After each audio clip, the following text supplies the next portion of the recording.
നമസ്കാരം. മലയാളി വാർത്ത ആനുകാലികത്തിലേക്ക് സ്വാഗതം. നമസ്കാരം. ഇതിലും വലിയ വേട്ടയാടലുകളൊക്കെ ഞങ്ങൾ കണ്ടതാണ്. ഇവിടം വരെ എത്തിയത് പലതും കണ്ടും കേട്ടും കൊണ്ടുമൊക്കെയാണ് എന്ന് കഴിഞ്ഞ ദിവസം പിണറായി വിജയൻ തന്നെ പറയുന്നുണ്ടായിരുന്നു. പക്ഷേ പോയ ED അങ്ങ് തിരികെ പോയിട്ടില്ല, അവർ തിരിച്ചു വരും എന്നുള്ളൊരു സൂചന പുറത്തേക്ക് വന്നിട്ടുണ്ട്. ശക്തമായ രീതിയിൽ അന്വേഷണം മുൻപോട്ട് പോകുന്നുണ്ട്. ഇവിടെ വീണ വിജയൻ്റെ അറസ്റ്റിലേക്ക് കാര്യങ്ങൾ പോകും എന്നുള്ള ചില വിവരങ്ങളാണ് ഈ സമയത്ത് പുറത്തേക്ക് വരുന്നത്. വീണ വിജയന് യാത്രകൾക്ക് ചില വിലക്കുകൾ ഏർപ്പെടുത്തുന്നു. നമുക്കറിയാം, വീണ വിജയൻ വിദേശത്തേക്ക് കടന്നു കഴിഞ്ഞാൽ കിട്ടുക ചിലപ്പോൾ പ്രയാസമായിരിക്കും. അതുകൊണ്ട് ഒരു മുഴം മുന്നേ കേന്ദ്ര ഏജൻസികൾ ചില നീക്കങ്ങൾ നടത്തുന്നു. പിണറായി വിജയന് ഇനി അത്രയങ്ങ് പാർട്ടിക്കാരെ ഈ പറയുന്ന പോലെ തെരുവിലേക്ക് അഴിച്ചു വിട്ടുകൊണ്ട് ഇതിനെ നേരിടാൻ കഴിയുമോ? ഞാൻ ഒരു ഹോർഡിങ് രാവിലെ കണ്ടുകൊണ്ട് ഈ ഓഫീസിലേക്ക് വരുന്നത് നമ്മുടെ നന്നക്കോട് ജംഗ്ഷനിൽ ഇരിപ്പുണ്ട്. നേരിൻ്റെ രാജാവിന് അഭിവാദ്യങ്ങൾ. പിണറായി വിജയൻ നേരിൻ്റെ രാജാവാണ് എന്ന അണികളിൽ ചിലർ ഇപ്പോഴും ഒന്നുകിൽ വിശ്വസിക്കുന്നുണ്ട്, അല്ലെങ്കിൽ ആ ഹോർഡിങ് കൊണ്ടുപോയി വെച്ച, ആ ഫ്ലെക്സ് ബോർഡ് കൊണ്ടുപോയി വെച്ച ഏതൊരു അന്തംഗമ്മിയുണ്ടല്ലോ, അല്ലെങ്കിൽ ആരുടെ കയ്യിൽ വശമോ കൊടുത്തു വിട്ടു. ഇപ്പോഴും ഈ പാർട്ടിയിൽ ചില പർച്ചേസുകളൊക്കെ നടക്കും. ചില അന്തംഗമ്മികളെ വിലക്കെടുക്കാൻ കഴിയും, ചില പ്രതിരോധക്കാരെ കളത്തിലിറക്കാൻ കഴിയും. അതിൻ്റെ ഒരു പ്രകടനമാണ് നമ്മൾ ഇന്നലെ കണ്ടത് തിരുവനന്തപുരം ബേക്കറി ജംഗ്ഷനിലെ ആൾക്കൂട്ടം സ്വാഭാവികമായി ഒഴുകിയെത്തിയതല്ല. രാവിലെ തന്നെ ബിനീഷ് കോടിയേരി അവിടെ കയറുന്ന നിലവിളിച്ചു, നമ്മുടെ പിണറായി വിജയനെ രക്ഷിക്കാൻ ആരുമില്ല എന്ന് ചോദിച്ചുകൊണ്ട്. കേന്ദ്രസേന വളഞ്ഞു. അദ്ദേഹത്തിന് വെള്ളം കുടിക്കാൻ കിട്ടുന്നുണ്ടോ എന്നറിയില്ല, അദ്ദേഹത്തിൻ്റെ ഇപ്പോഴത്തെ അവസ്ഥ എന്തെന്നറിയില്ല, അസുഖമുള്ള ആളാണ്, വൃദ്ധനാണ്, രക്ഷിക്കാൻ പാർട്ടിക്കാർ ഓടി വരണമെന്ന് പറഞ്ഞ് ബിനീഷ് അലറി. പാർട്ടിക്കാരിൽ കുറച്ച് പേർ വന്നു. നമ്മുടെ സാക്ഷാൽ MP ഗോവിന്ദനെ പോലും ആ ഗേറ്റിന് മുന്നിൽ കുത്തിയിരുത്തി ബിനീഷ് കോടിയേരി. അവരെ എല്ലാം അവിടെ കുത്തിയിരുത്തി. പാർട്ടി പ്രവർത്തകർ വലിയ അക്രമം അഴിച്ചുവിട്ടു. ഇതിന് പിന്നിൽ ചില ഗൂഢാലോചനയുണ്ട് എന്ന് പാർട്ടി നേതാക്കൾ പോലും വിശ്വസിക്കുന്നുണ്ട്. ഈ ആക്രമണത്തിന് ശേഷം പോലീസ് തൃശങ്കുവിലായി. എന്തുകൊണ്ട് ആക്രമണത്തിന് പോലീസ് കൂട്ടുനിന്നു എന്ന ചോദ്യം ഇപ്പോൾ കേന്ദ്ര ആഭ്യന്തര മന്ത്രാലയം ഉയർത്തി. ഇവിടെ നിന്ന് വേണം നമ്മൾ കാര്യങ്ങൾ വിലയിരുത്താൻ. അപ്പോൾ കൃത്യമായി ഞാൻ ഇതിൻ്റെ ഒരു കണ്ടിന്യൂഷൻ വീണ്ടും നമ്മുടെ സംഭാഷണത്തിനിടയിൽ തിരിച്ചു വരാം. കാരണം വളരെ രസകരമായ ചില വെളിപ്പെടുത്തൽ കൂടി നമുക്ക് പ്രേക്ഷകരോട് നടത്തേണ്ടതുണ്ട്. അതുകൊണ്ട് ആ ഒരു പോയിന്റിലേക്ക് വീണ്ടും വരാം. ഈ ഒരു പശ്ചാത്തലത്തിൽ വേണം വീണയുടെ ഇപ്പോഴത്തെ ഒരു അവസ്ഥ മനസ്സിലാക്കാൻ. ഇന്നലെ ED സംഘം കുറേയേറെ തെളിവുകളുമായി തിരിച്ചു പോകുന്നു. അവരുടെ കയ്യിൽ വിലപ്പെട്ട ഒരു തെളിവെന്ന് പറയുന്നത് വീണ വിജയൻ ഉപയോഗിച്ചിരുന്ന ഫോണാണ്. ആ മൊബൈൽ ഫോൺ തട്ടിപ്പറിച്ചെടുക്കാൻ പ്രത്യേകിച്ച് ശ്രമങ്ങൾ നമ്മൾ പാർട്ടി ആക്രമികളിൽ നിന്ന് കണ്ടില്ല. അവരുടെ കയ്യിലുണ്ടായിരുന്ന രേഖകളും തട്ടിപ്പറിച്ചെടുക്കുന്നില്ല. പകരം കാറിനെ ആക്രമിച്ച ഉദ്യോഗസ്ഥരെ പരമാവധി പരിഭ്രാന്തിയിലാഴ്ത്തുക, അവരെ പ്രകോപിപ്പിക്കുക. അതായിരുന്നു ആക്രമണത്തിൻ്റെ തന്ത്രം. വൈകിട്ട് തന്നെ എൻഫോഴ്സ്മെൻറ്റ് ഡയറക്ടറേറ്റ് ഉദ്യോഗസ്ഥർ അവർ ശേഖരിച്ച തെളിവുകൾ സംയോജിപ്പിച്ച് അതിനെ ചില വിലയിരുത്തലുകൾക്ക് വിധേയമാക്കി. കൊച്ചി ED ആസ്ഥാനത്ത് നിന്ന് ഇന്ന് 12ഓളം ഉദ്യോഗസ്ഥർ കുറച്ച് വാഹനങ്ങളിലായി പുറപ്പെട്ടിട്ടുണ്ട്. സൂചനകൾ ലഭിക്കുന്നത് അവർ തിരുവനന്തപുരത്തേക്ക് തിരിച്ചുവെന്നാണ്. അതോടെയാണ് വീണ വിജയനെ ഇന്ന് തന്നെ അറസ്റ്റ് ചെയ്യുമോ എന്ന അഭ്യൂഹങ്ങൾ പരന്നത്. എന്നാൽ മറുവശത്ത് വീണയോട് അടിയന്തരമായി ഒരു ചോദ്യം ചെയ്യലിന് ഹാജരാകാൻ ആവശ്യപ്പെട്ടിട്ടുണ്ട്. അതിൻ്റെ വിശദാംശങ്ങൾ ED ഒരു പത്രക്കുറിപ്പിൽ ഇന്നലെ തന്നെ പുറത്തിറക്കിയിരുന്നു. ഒന്ന്, റെയ്ഡിനോടനുബന്ധിച്ചുള്ള ഒരു ചോദ്യം ചെയ്യൽ. ഈ ചോദ്യം ചെയ്യലിൽ വീണ പറഞ്ഞ പല വസ്തുതകളും ഇവർക്ക് ദഹിക്കുന്നതല്ല. ED ഉദ്യോഗസ്ഥർക്ക് വസ്തുതകളിലെ വൈരുദ്ധ്യം അത് എൻഫോഴ്സ്മെൻറ്റ് ഡയറക്ടറേറ്റ് ഉദ്യോഗസ്ഥർ ചൂണ്ടിക്കാട്ടുന്നു. പിന്നീട് മറ്റൊന്ന്, വീണ വിജയൻ്റെ എക്സാലോജി കമ്പനി ബംഗളൂരു ഓഫീസിൽ നിന്ന് കിട്ടിയ ചില രേഖകൾ, ശശിധരൻ കർത്തയുടെ ഓഫീസിൽ നിന്ന് കിട്ടിയ ചില രേഖകൾ, വീണ വിജയൻ്റെ അത്യന്തം ദുരൂഹമായ ചില ട്രാൻസാക്ഷൻസ്, ഇതൊക്കെ സംശയത്തിനതീതമായി വിവരിക്കാനോ വിശദീകരിക്കാനോ വീണയ്ക്ക് കഴിഞ്ഞില്ല. അപ്പോൾ ഈ ഘട്ടത്തിൽ അടുത്ത നടപടിയിലേക്ക് കടക്കും എന്ന് ED പറഞ്ഞു. അടുത്ത നടപടി ചോദ്യം ചെയ്യലാണ്.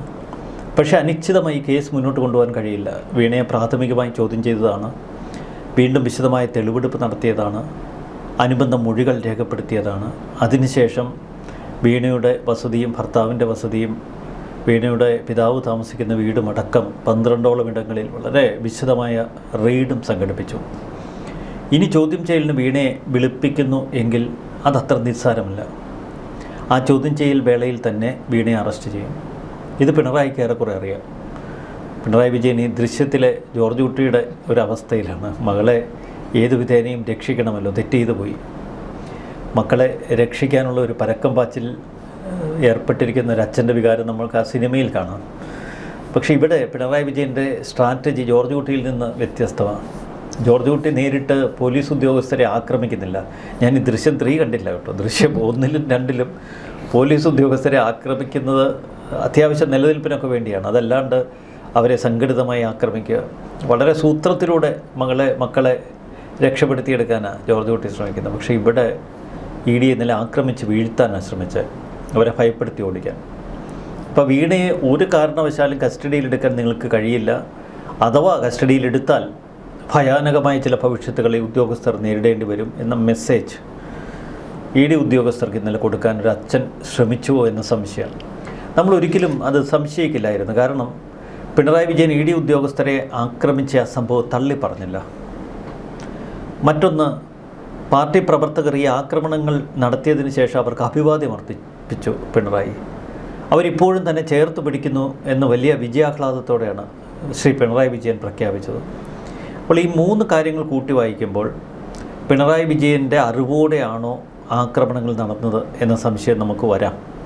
ആകെ കൂടി അതിൽ പിണറായി വിജയൻ ഒരു ആനുകൂല്യം ലഭിക്കാനിടയുള്ളത് ഈ ബിനീഷ് കൊടിയേരിയുടെ അധിക പ്രസംഗവും അതിനാടകവുമാണ്. ബിനീഷ് കൊടിയേരിയുടെ ആളുകളാണ് ആക്രമണം നടത്തിയത് എന്ന ഒരു നറേറ്റീവ് തിരുവനന്തപുരത്തെ CPM നേതാക്കൾ ഇവിടെ പ്രചരിപ്പിക്കുന്നുണ്ട്.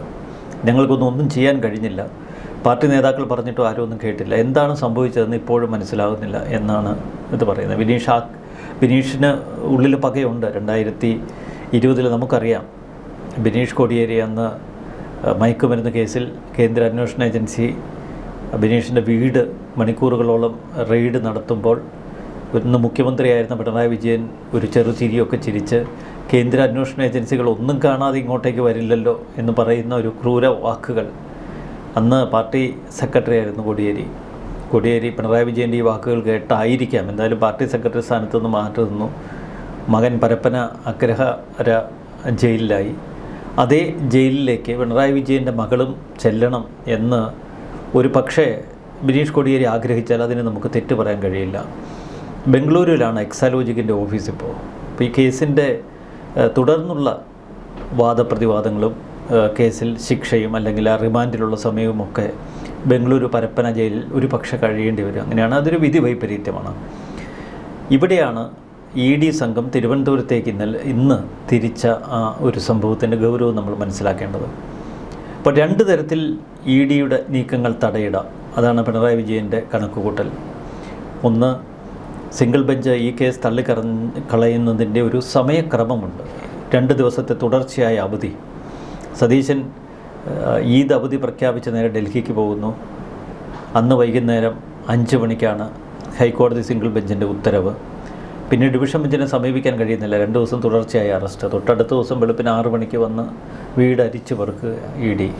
അങ്ങനെ നിസ്സഹായനായി നിൽക്കുന്ന ഒരു അച്ഛൻ്റെ ഒരു മനോവ്യഥയുണ്ട്. അവിടെയാണ് ഇന്നലെ പിണറായി വിജയൻ വല്ലാതെ തളർന്നു പോയത്. പക്ഷേ പാർട്ടിക്കാർ തങ്ങളുടെ ആ ഒരു പൊതു സ്വഭാവം, പഴയ ആ തനിനിറം പുറത്തെടുത്തപ്പോൾ പിണറായി വിജയന് ഇത്തിരി ഊർജ്ജം കിട്ടി. കാരണം അടിച്ചു തീർക്കണമെങ്കിൽ അടിച്ചു തീർക്കാൻ കഴിവുറ്റ ഒരു സംഘം ഇപ്പോഴും തനിക്കൊപ്പം ഉണ്ടല്ലോ എന്നുള്ളൊരു ആശ്വാസം. പക്ഷെ അതുകൊണ്ട് രക്ഷപ്പെടാൻ പോകുന്നില്ല. 2 കാരണങ്ങളാലാണ് ഈ പാർട്ടി പ്രതിരോധം ഇന്ന് പൊളിഞ്ഞത്. ഇന്ന് കേരളത്തിൻ്റെ ഒരു ഭാഗത്ത് ഒരു പ്രതിഷേധ പ്രകടനവും നമ്മൾ കണ്ടില്ല. പാർട്ടിക്കാർ വലിയ പ്രതികരണമൊന്നും ഇന്നലത്തെ ആ വിഷയത്തിൽ ഇന്നും നടത്തിയില്ല. മറുവശത്ത് പാർട്ടിക്കാരെ തന്നെ അട്ടപടലം വിറപ്പിച്ചുകൊണ്ട് 300 പാർട്ടി പ്രവർത്തകരെ കസ്റ്റഡിയിലെടുക്കാനുള്ള നീക്കം പോലീസ് തുടങ്ങി. അതിന് 2 കാരണമുണ്ട്. ഒന്ന്, സംസ്ഥാന പോലീസ് ഇന്നലെ ആഭ്യന്തരമന്ത്രിയുടെ അറിവിൽ എന്ന് പറഞ്ഞാൽ ആഭ്യന്തരമന്ത്രിയെ കേരള പോലീസ് വിവരങ്ങൾ ഇന്നലെ യഥാസമയം അറിയിച്ചിരുന്നില്ല യാതൊന്നും. ഇതിപ്പോഴും പിണറായി വിജയൻ്റെ ഒരു പോലീസ് സംവിധാനമാണ് നിലവിലുള്ളത്. കാരണം city police commissioner, law and order ADGP ഇവരൊക്കെ ഈ ഒരു സംവിധാനത്തിൻ്റെ ഭാഗമായി നിൽക്കുന്നവരാണ്. ആഭ്യന്തരമന്ത്രി ഇപ്പോഴും പിണറായിയാണ്. ആഭ്യന്തരമന്ത്രി സ്ഥാനത്ത് പുതിയ ആൾ എത്തിയിട്ട് 2-3 ദിവസമായതേ ഉള്ളൂ. ഈ പോലീസിനൊക്കെ ഒറ്റ ദിവസം കൊണ്ട് ഉടച്ചു വാർക്കാനൊന്നും പറ്റില്ല. ഇത്തരം 1-2 ഇഷ്യൂസിലൂടെ വേണം ഇതൊക്കെ ഒന്ന് ശരിപ്പെടുത്തിയെടുക്കാൻ. ആഭ്യന്തരമന്ത്രി ഒരു തരത്തിൽ പിണറായി വിജയൻ്റെ നിയന്ത്രണം ഉണ്ടാകാം, നമുക്കറിയില്ല. കാരണം പിണറായി വിജയനോട് താല്പര്യമുള്ള പോലീസ് ഉദ്യോഗസ്ഥരും ഒക്കെ ഇപ്പോഴും ആ കൂട്ടത്തിലുണ്ടാവാം. പരമാവധി സംയമനം പാലിക്കണമെന്ന് ഇന്നലെ ആഭ്യന്തരമന്ത്രി പോലീസിനോട് പറഞ്ഞിരുന്നു. അത് വളരെ മച്വറായിട്ടുള്ളൊരു ഉപദേശമാണ്. കാരണം പാളയം ഏരിയ കമ്മിറ്റി ഓഫീസിൽ ഒളിച്ചിരിക്കുന്ന പ്രതികൾ ഒരു വശത്ത്, മറുവശത്ത് അക്രമോത്സുകരായി നിൽക്കുന്ന പ്രതികളല്ല പാർട്ടി പ്രവർത്തകർ, അവരെ പോലീസ് വളരെ ശക്തമായി ആക്രമിച്ചൊതുക്കാൻ ഇന്നലെ ശ്രമിച്ചിരുന്നുവെങ്കിൽ ഒരു വെടിവെപ്പ് വേണ്ടി വന്നേനെ. ഇതിന് പിന്നിൽ പ്രവർത്തിച്ചവർ അവിടെ ചില രക്തസാക്ഷികൾ ഉണ്ടാകണമെന്ന് ആഗ്രഹിച്ചിരിക്കാം. അത്തരം രക്തസാക്ഷികൾ ഇന്നലെ തിരുവനന്തപുരത്തുണ്ടായാൽ ഈ കേസ് മറ്റൊരു വഴിക്ക് തിരിയും. ഈ പറയുന്ന പ്രക്ഷോഭയും ഞാനും ഒക്കെ ആഭ്യന്തരമന്ത്രിയെ അടക്കം കുറ്റം പറയും. കാരണം ഇന്നലെ കലിപൂണ്ട് നിൽക്കുകയാണ് ഈ പിണറായി വിജയൻ്റെ ആ ഗുണ്ടാ സംഘം. അവരെന്തിനും തയ്യാറായി നിൽക്കുകയാണ്. അപ്പോൾ പോലീസ് അവിടെ ഒരു ലാത്തി ചാർജിന് ശ്രമിച്ചാൽ പോലീസിന് നേർക്ക് അതിശക്തമായ ആക്രമണം ഉണ്ടാകും. തുടർന്ന് CRPF ഒരു ധാരണയുമില്ലാതെ അവിടെ നിൽക്കുക, ഒരു തോക്കെടുത്ത് വെടിവെച്ച് എന്ത് ചെയ്യും? CRPFൻ്റെ നെഞ്ചിലേക്കാണ് അവർ കല്ലും കുപ്പിയുമൊക്കെ വലിച്ചെറിഞ്ഞത്, ഹെൽമെറ്റുകൾ എറിഞ്ഞത്. എന്നിട്ടും അവർ സമചിത്തതോടെ നിന്നു. ഇവിടെ ഇന്നലെ കാര്യങ്ങൾ കൈവിട്ട് പോയ യഥാർത്ഥ സംഭവം നമ്മൾ പരിശോധിക്കണം, എങ്കിലേ നമുക്കത് മനസ്സിലാവും. കേരളത്തിൻ്റെ പോലീസ് ഉദ്യോഗസ്ഥർ CRPFുമായി ഒരു ചർച്ച നടത്തുന്നു. CRPF പറയുന്നു, ED ഉദ്യോഗസ്ഥർക്ക് വേണ്ട സുരക്ഷ നൽകേണ്ടത് ഞങ്ങളുടെ ഉത്തരവാദിത്വമാണ്. പക്ഷേ ഞങ്ങളിപ്പോൾ 8 പേരേ ഉള്ളൂ. ഞങ്ങൾ കൂടുതൽ ഫോഴ്സിനെ ഇവിടേക്ക് വരുത്താം. അതിന് ഞങ്ങൾക്ക് 1 മണിക്കൂർ സമയം വേണം. ഞങ്ങളുടെ സുരക്ഷയിൽ ED ഉദ്യോഗസ്ഥരെ പുറത്തേക്ക് കൊണ്ടുപോകാം എന്ന് CRPF പറയുന്നു. കേരള പോലീസ് പറയുന്നു അതിൻ്റെ ആവശ്യമില്ല.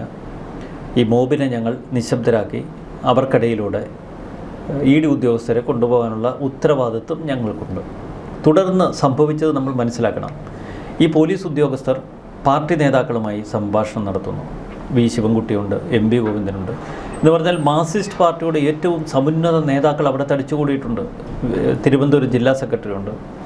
അവരോട് കേരള പോലീസിൻ്റെ ഉദ്യോഗസ്ഥർ സംസാരിക്കുന്നു. അവർ പറയുന്നു, നമ്മുടെ പാർട്ടി പ്രവർത്തകരെ ഞങ്ങൾ നിയന്ത്രിച്ചോളാം, അവർ അപകടമൊന്നും വരുത്തിവെക്കില്ല, ED ഉദ്യോഗസ്ഥർക്ക് സുരക്ഷിതമായി പുറത്തേക്ക് പോകാം. ഈ കണ്ടീഷനിലാണ് പോലീസ് ഉദ്യോഗസ്ഥർ ഈ മോബിനിടയിലൂടെ ഇവരെ പുറത്തേക്ക് വിടുന്നത്.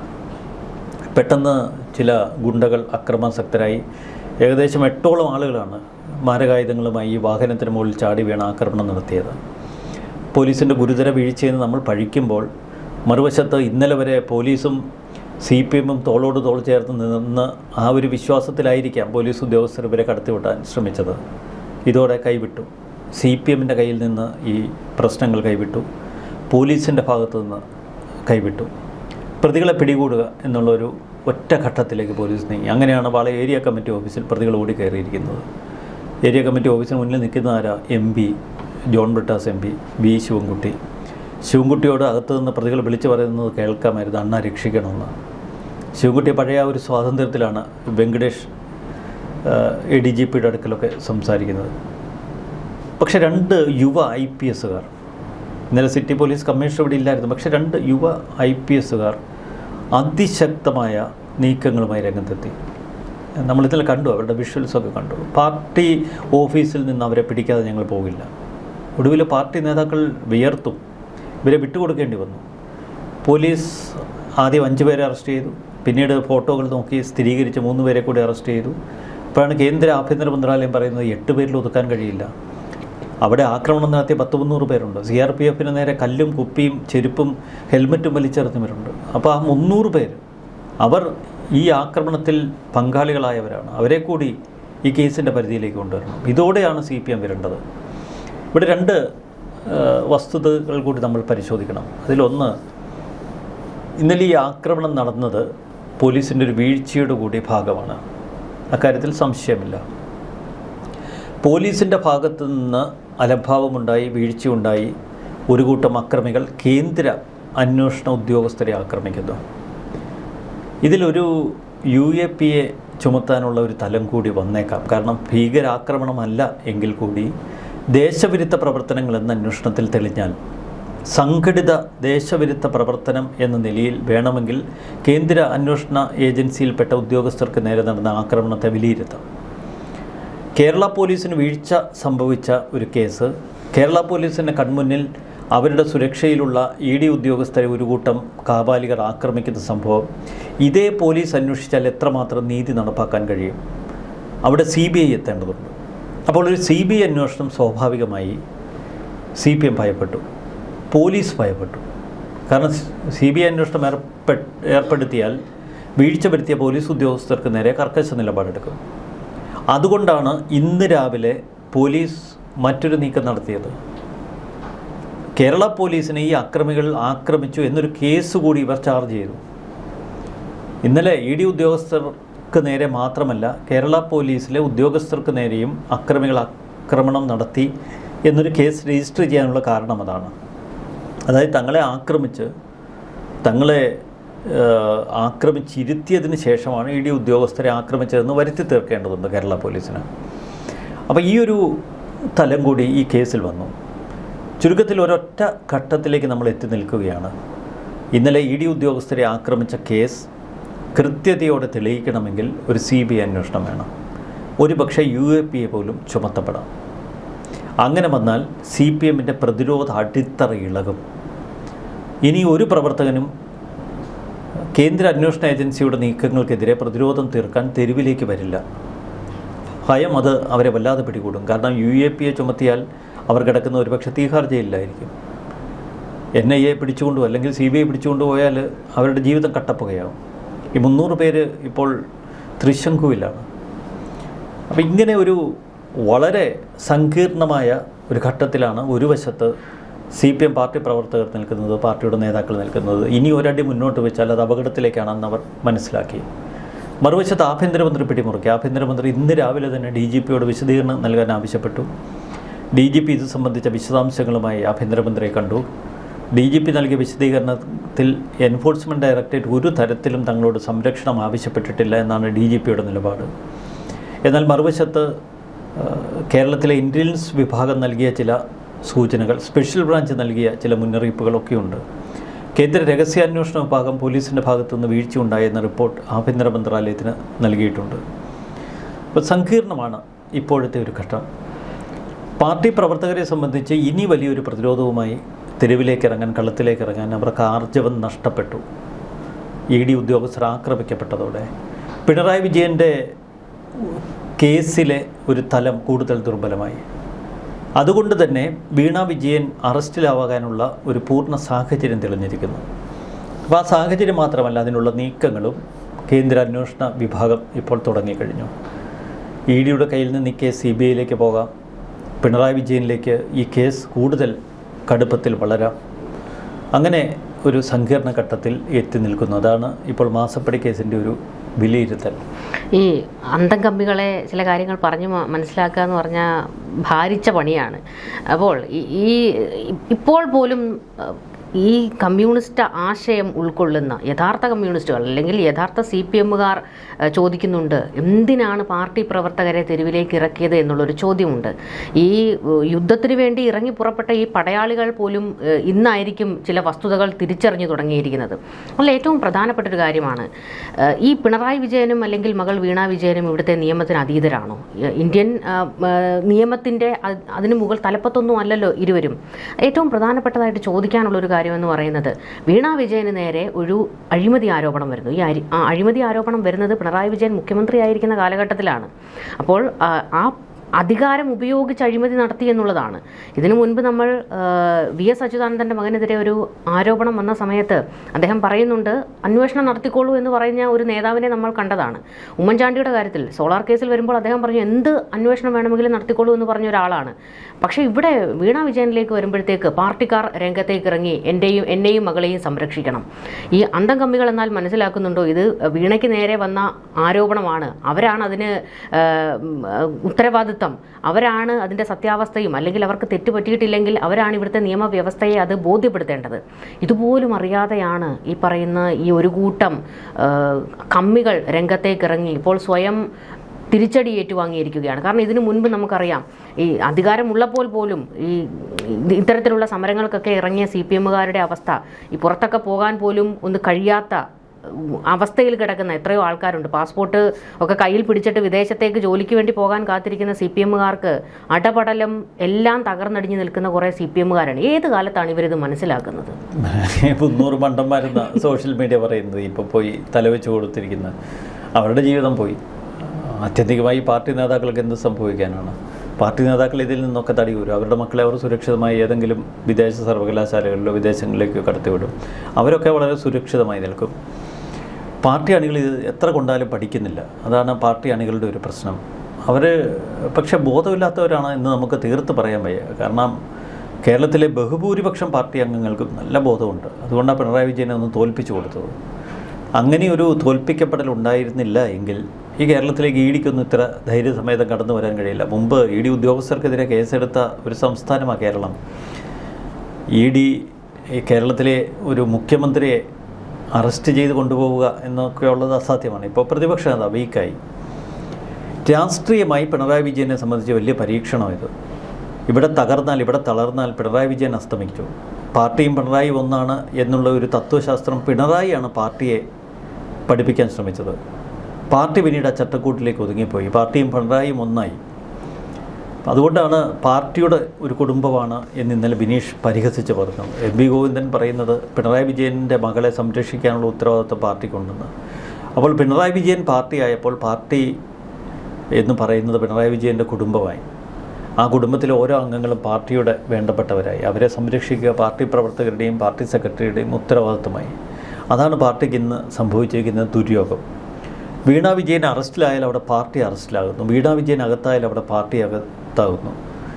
വീണ വിജയൻ അകത്തായാൽ ഇത് PV-യിലെത്തുമെന്ന് പിണറായിക്കറിയാം. അപ്പം അതുകൊണ്ട് വീണയെ ഏത് വിധേനയും സംരക്ഷിക്കുക. വലിയൊരു അച്ഛനാണ് കേട്ടോ, നല്ല സ്നേഹസമ്പന്നനായ അച്ഛനാണ്. മകളോടൊക്കെ വലിയ പിതൃവാത്സല്യമാണ്. അപ്പോൾ വീണ അകത്ത് പോകുന്നൊരു ഘട്ടത്തിലെത്തിയാൽ അത് പിണറായിക്ക് താങ്ങാൻ കഴിയില്ല. ഒന്നാമത് അസുഖമൊക്കെ ഉള്ളൊരു ആളാണ്. പാർട്ടിക്കാർക്കും കുറച്ച് പേർക്കൊക്കെ അറിയാം ഇത്. കുറച്ചു കാലം പിണറായി ഒന്ന് സംരക്ഷിച്ച് നിർത്തണം എന്നുള്ള ഒരു ധാരണയിലാണ് അവരിപ്പോൾ ഈ അന്തം കമ്മികളായി ഇറങ്ങി പുറപ്പെട്ടിരിക്കുന്നത്. പക്ഷേ അതൊന്നും ഇനി അത്ര എളുപ്പമല്ല. ഇവിടെ പ്രശ്നം പറ്റിയത് BJP ഒരു രാഷ്ട്രീയ ലൈൻ മാറ്റി. നേരത്തെ പിണറായി നിലനിന്നോട്ടെ, കോൺഗ്രസ് UDF തകരുമ്പോൾ തങ്ങൾക്ക് അനുകൂല സ്പേസ് കേരളത്തിൽ ഡെവലപ്പ് ചെയ്തു വരുമെന്നാണ് അവർ കരുതിയത്. ഇപ്പോൾ അത് കാലഘട്ടം മാറി. മതന്യൂനപക്ഷങ്ങൾ, പ്രത്യേകിച്ച് മുസ്ലിം ക്രിസ്ത്യൻ സമുദായങ്ങൾ ഇക്കഴിഞ്ഞ തെരഞ്ഞെടുപ്പിൽ UDF-നെയാണ് പിന്തുണച്ചത്. അവരിപ്പോഴും കട്ടയ്ക്ക് UDF-നൊപ്പം നിൽക്കുന്നു.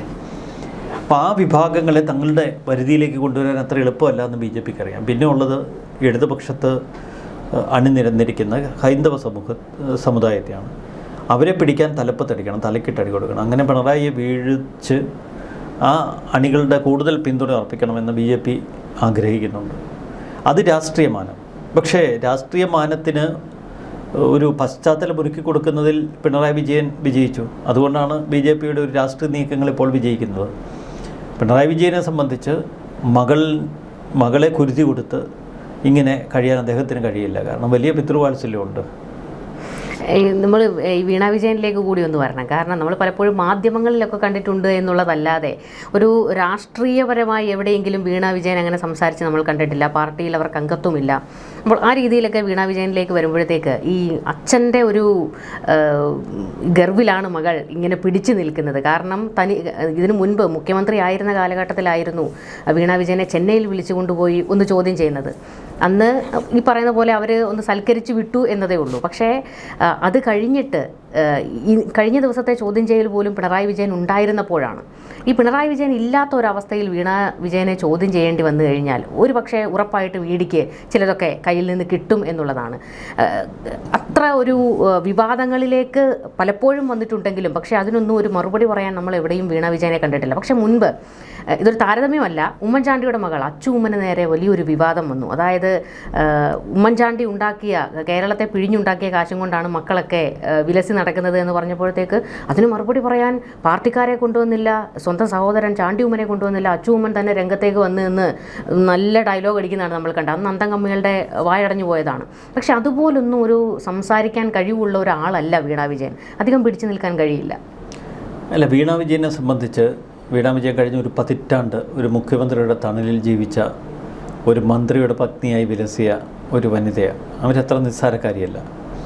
അവരെ സംബന്ധിച്ച് ഇത്ര വലിയ അധികാരത്തിൻ്റെ തണൽ ഒരു സുപ്രഭാതത്തിൽ പെട്ടെന്ന് നഷ്ടപ്പെട്ടിരിക്കുന്നു. എങ്കിലും ഒരു ചെറുതണൽ വേണമെന്ന് കരുതുന്നത് കൊണ്ടാണ് പ്രതിപക്ഷ നേതാവെന്ന സ്ഥാനം പിണറായി വിജയൻ ഇപ്പോൾ ഏറ്റെടുത്തിരിക്കുന്നത്. കുടുംബത്തിന് വേണ്ടിയാണ്, പിണറായിക്ക് വേണ്ടി മാത്രമല്ല. പിണറായി വിജയന് ശേഷം വീണ വിജയനെ സംബന്ധിച്ച് ഈ കേസ് വലിയ പ്രശ്നമൊന്നുമില്ല. കാരണം ഈ കേസ് ആത്യന്തികമായി പിണറായി വിജയനെ ലക്ഷ്യം വെച്ചുകൊണ്ടാണ് കേന്ദ്ര അന്വേഷണ ഏജൻസികൾ മുന്നോട്ട് കൊണ്ടുപോകുന്നത്. അതല്ല അവരുടെ ലക്ഷ്യം വീണ വിജയൻ മാത്രമായിരുന്നുവെങ്കിൽ നേരത്തെ തന്നെ നടപടികളൊക്കെ എടുത്ത് വീണയെ ചോദ്യം ചെയ്ത് അറസ്റ്റ് ചെയ്യണമെങ്കിൽ അറസ്റ്റ് ചെയ്ത് മുന്നോട്ട് പോകാമായിരുന്നു. അപ്പോൾ ആത്യന്തിക ലക്ഷ്യം പിണറായിയാണ്. പിണറായി ഇല്ലാത്തൊരു കാലത്ത് ഈ കേസിന് വലിയ പ്രാധാന്യം മാധ്യമങ്ങളും നൽകില്ല. നമുക്കറിയാം, മയക്കുമരുന്ന് കേസിൽ അറസ്റ്റിലായ ബിനീഷ് കോടിയേരി അന്ന് പാർട്ടി സെക്രട്ടറി ആയിരുന്ന കോടിയേരിയുടെ മകൻ എന്ന നിലയിലായിരുന്നു മാധ്യമങ്ങൾ വലിയ പ്രാധാന്യം കൊടുത്തത്. പിന്നീട് കോടിയേരിക്ക് ശേഷം ആ കേസിനെക്കുറിച്ച് ആരും ചിന്തിച്ചിട്ട് പോലുമില്ല. സമാനമായ ഒരു സാഹചര്യം ഇവിടെ സംഭവിക്കാം. പക്ഷെ അവിടെ വീണയ്ക്കുള്ളൊരു റിസ്ക് എന്ന് പറയുന്നത് പിണറായി വിജയൻ്റെ മരുമകനാണ്, വീണയുടെ ഭർത്താവാണ്. ആ മരുമകൻ ഇനി അടുത്ത പ്രതിപക്ഷ നേതാവാകാൻ ശ്രമിച്ചാൽ, അല്ലെങ്കിൽ കേരളത്തിൻ്റെ അധികാരത്തിൻ്റെ ഏറ്റവും ഉത്തുംഗ ശൃംഗത്തിലേക്ക് കൈപിടിച്ച് കയറാൻ ശ്രമിച്ചാൽ ഇതൊക്കെ വീണ്ടും കത്തിയാളും. ഇതിലൊക്കെ രാഷ്ട്രീയമാണ്, അധികാരമാണ്, അധികാരത്തിൻ്റെ ഈ ഒരു കണ്ണുപൊത്തിക്കളികളാണ്. അതുകൊണ്ട് ആ യാഥാർത്ഥ്യം കൂടി ഉൾക്കൊണ്ട് വേണം നമ്മൾ വീണ വിജയനിലേക്ക് തിരിയാൻ. പക്ഷേ വീണയെ സംബന്ധിച്ചതൊരു വലിയ വീഴ്ചയാണ്. നമുക്ക് പൂക്കി മുഖ്യമന്ത്രിയിലേക്ക് കൂടി ഒന്ന് പോകേണ്ടതുണ്ട്. കാരണം മാധ്യമങ്ങൾ പലതവണ ചോദ്യം ചോദിക്കുമ്പോഴും ചിരിച്ചുകൊണ്ട് നിൽക്കുന്ന, ഒന്നിനും ഒരു മറുപടി പറയാത്ത ഒരു പുച്ഛഭാവത്തിൽ നിൽക്കുന്ന മുഖ്യമന്ത്രിയാണ് നമ്മൾ കണ്ടത്. മുൻപ് നമ്മളൊരു ധാർഷ്ട്യം കണ്ടും എടുത്തിട്ടാണ് അധികാരം ഒന്ന് മാറ്റിക്കൊടുത്തത്. പക്ഷെ അപ്പോഴത്തേക്ക് പുച്ഛം വാരി വിതറുന്ന ഒരു പൂക്കി മുഖ്യമന്ത്രി. ശരിക്കും കേരളത്തിൽ ഇത്രയും വലിയൊരു സംഭവം ഉണ്ടാകുമ്പോൾ അതിൽ പ്രതികരിക്കേണ്ടിയിരുന്ന ഒരാൾ അങ്ങനെ കാര്യമാത്രം പ്രതികരിച്ചതായി കാണുന്നുമില്ല. എന്താണ് വി ഡി സതീശൻ്റെ ഒരു നിലപാട്? കാരണം വലിയൊരു അവസരമാണ് മുൻപിൽ കിട്ടിയിരിക്കുന്നത് പിണറായിക്ക് ഇട്ട് കൊട്ടാൻ. അല്ല, വി ഡി സതീശനെ സംബന്ധിച്ച് ഈ വിഷയം ആഭ്യന്തരമന്ത്രി കൈകാര്യം ചെയ്യട്ടെ എന്നുള്ളതായിരിക്കാം. കാരണം പോലീസ് വകുപ്പാണല്ലോ ഇന്നലെ മാധ്യമ ശ്രദ്ധയിലുണ്ടായിരുന്നത്. മറുവശത്ത് അദ്ദേഹം ഇപ്പോൾ കേരളത്തിൽ ഇന്നാണ് വന്നത്. ഇന്ന് പാണക്കാടൊക്കെ പോയി ഈ കാര്യങ്ങളൊക്കെ സമൂലമായിട്ടൊന്ന് പഠിക്കട്ടെ. പഠിച്ച് പോകുമ്പോഴും വരുമ്പോഴും എല്ലാം പാണക്കാട്. അല്ല, പാണക്കാട് ഒരു അനുഗ്രഹദായകമായ ഒരു ഇടമാണ്. പാണക്കാടിൻ്റെ ഒരു പ്രകാശം കേരളത്തിൽ പരന്നൊഴുകുന്നൊരു കാലഘട്ടത്തിലാണ് നമ്മളൊക്കെ ജീവിക്കുന്നത്. പാണക്കാടിൻ്റെ ഒരു ഐശ്വര്യം ഭരണസിരാ കേന്ദ്രത്തിലുമുണ്ട്. പിന്നീട് അതൊരു ഭാരമാകില്ലേ? അല്ല, ആ ഐശ്വര്യത്തിലാണല്ലോ സതീശൻ സ്ഥാനാരോഹണം നടത്തിയത്. അത് അതിൻ്റെ ഒരു ഐശ്വര്യം സൂക്ഷിച്ച് മുന്നോട്ട് പോകട്ടെ. പാണക്കാട് ഒരു മതേതര ഇടമാണ് എന്ന് സതീശൻ തന്നെ മുൻപ് പറഞ്ഞിട്ടുണ്ട്. അത്തരമൊരു ഇടമാക്കി അതിനെ മാറ്റി കേരളത്തിന് കൂടുതൽ അതിൻ്റെ ഒരു അനുഗ്രഹ മൂല്യം കാത്തു സൂക്ഷിക്കട്ടെ. ഈ വീണ വിജയന്റെ കാര്യത്തിൽ ഈ പറയുന്ന വരും മണിക്കൂറുകളിൽ അല്ലെങ്കിൽ വരും ദിവസങ്ങളിൽ അറസ്റ്റ് ഉണ്ടാകുമെന്നുള്ളത് തന്നെ 100% ഉറപ്പ്. കാരണം അതിൻ്റെ എല്ലാ ഒരുക്കങ്ങളും ED ഇപ്പോൾ നടത്തിക്കഴിഞ്ഞു. ഇതിൻ്റെ പിന്നിൽ മറ്റ് അട്ടിമറികൾ ഉണ്ടായില്ല എങ്കിൽ ഈ ഒരു ഘട്ടത്തിൽ, അതായത് പ്രതിപക്ഷ നേതാവിൻ്റെ കസേരയിലാണ് പിണറായി ഇരിക്കുന്നത്, അവസാനമായി മകൾക്ക് വേണ്ടി എന്തെങ്കിലും ചെയ്യാൻ കഴിയുമോ? അതെ, അത്തരം ഓപ്പറേഷനുകൾ വിജയിച്ചാൽ മാത്രം. കാരണം ഡൽഹിയിൽ ഇപ്പോഴും സ്വാധീനക്കുറവൊന്നുമില്ല പിണറായിക്ക്. മറുവശത്ത് ഇതൊരു മകളുടെ വിഷയമാണ്. ഈ രാഷ്ട്രീയ നേതാക്കൾക്കൊരു കുഴപ്പമുണ്ട്. അത് ആരായാലും ഉന്നത നേതാക്കളെ സംബന്ധിച്ച് മറ്റൊരു നേതാവ് വന്ന് എൻ്റെ മകളെ അകത്തിടണമെന്ന് ചോദിച്ചാൽ അവരുടെ ഒരു ദീനാനുകമ്പ വർക്ക് ചെയ്യുന്ന ഒരു പോയിൻ്റ്. അതിലൊക്കെ ചില അട്ടിമറികൾ സംഭവിക്കാം. പക്ഷെ മറ്റട്ടിമറികളൊന്നും ഉണ്ടായില്ല എങ്കിൽ അറസ്റ്റിലേക്ക് പോകും. കാരണം ഒടുക്കത്തെ പണി എന്നല്ല ഇടികിട്ട് കിട്ടിയത്. ഇത്ര അവർ തീ തിന്ന നിമിഷമൊന്ന് ഓർത്ത് നോക്കി. ആ വണ്ടിയെല്ലാം അടിച്ചു പൊട്ടിച്ച്, ഗ്ലാസ്സും അടിച്ചു പൊട്ടിച്ച്, ഈ ഡ്രൈവറുടെ കണ്ണും കീറി, അത്തരമൊരു അവസ്ഥയിൽ ആ വണ്ടിയിലിരിക്കുന്ന ആൾക്കാരുടെ അവസ്ഥയൊന്നും ഓർത്തേ. അവരുടെ മനസ്സ് എത്രമാത്രം പരിഭ്രമിച്ചിട്ടുണ്ടാകാം. ജീവൻ തന്നെ നഷ്ടപ്പെടുന്നു എന്നുള്ളൊരു പ്രതീതിയല്ലേ അവിടെ സൃഷ്ടിക്കപ്പെട്ടത്. ആ മോബിനെ തള്ളിവിട്ട പിണറായി വിജയനെ മകളെ അവരിനി വെറുതെ വിടുമോ? അപ്പോൾ ഒരു പക അത് സ്വാഭാവികം മനുഷ്യ മനസ്സിലുള്ളത്. അതുകൊണ്ടാണ് വളരെ വേഗത്തിൽ ഇപ്പോൾ അവർ ഫയൽ വർക്ക് ചെയ്യുന്നത്. അങ്ങനെയാണെങ്കിൽ പിണറായി വഞ്ചിക്കുന്നത് പാർട്ടിയാണ്. കാരണം ഈ പറയുന്ന പ്രവർത്തകരെല്ലാവരും ഓടിക്കൂടിയത് പിണറായി വിജയൻ്റെ കൈകൾ ശുദ്ധമാണെന്ന് ഉള്ള വിശ്വാസത്തിലാണ്. അതൊക്കെ ഇനി കോടതി തെളിയിക്കട്ടെ. നമുക്ക് എന്തായാലും കൈകൾ ശുദ്ധമാണോ എന്നുള്ളത് ഇനിയിപ്പോൾ തെളിയിക്കേണ്ട ഒരു കാലം വന്നിരിക്കുന്നു. ഇതുവരെ ഈ അധികാരത്തിൻ്റെ ഒരു പ്രിവിലേജ് വലിയ രീതിയിൽ ആ കുടുംബം ഉപയോഗിച്ചിട്ടുണ്ട് എന്നുള്ളതാണ്. പക്ഷേ ഇപ്പോൾ തിരിച്ചടികളുടെ ഒരു കാലമാണ്. കാരണം പിണറായി എന്തായാലും തെളിയിക്കണം കൈകൾ ശുദ്ധമാണ്, മകളുടെ കൈകളും ശുദ്ധമാണ് എന്നത്. ഇവിടുത്തെ പാർട്ടിക്കാരെയാണ് തെളിയിച്ച് കാണിക്കേണ്ടത്. പിന്നെ കേരളത്തിലെ ജനങ്ങളോടും പറയേണ്ടി വരും. കൂടുതൽ ചർച്ചകളുമായി കാണാം. നമസ്കാരം.